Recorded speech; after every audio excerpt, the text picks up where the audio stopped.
2 years after a mob of rioters staged a deadly attack on the U.S. Capitol. A Jefferson County man is now facing charges for that Capitol insurrection.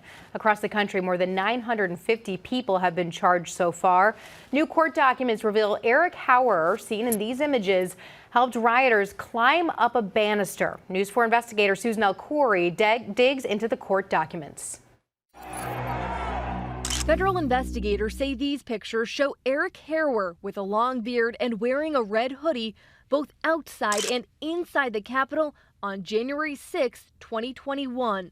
Those photos are now part of court records as the feds argue Hauer, who's from Jefferson County, Missouri, was a willing participant in the insurrection.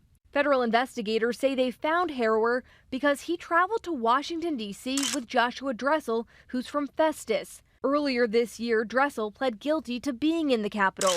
He was sentenced to 14 days in prison and ordered to pay $1,000 in fines and restitution. Court documents claim Hauer and Dressel used overturned bike racks as ladders to help rioters climb up to the Capitol steps. Investigators claim the men fueled the manpower of the mob. Investigators also say pictures and video show the two men spent nearly 20 minutes inside the Capitol.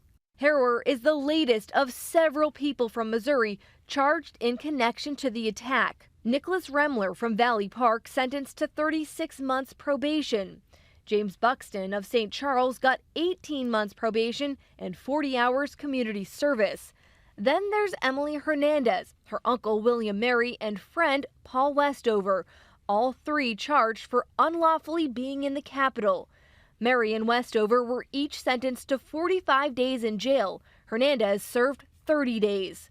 Susan Corey, News 4. Hauer is charged with 4 misdemeanors, including entering and remaining in a restricted building or grounds and disorderly conduct. He's currently out on bond. If found guilty, he could face fines and prison time.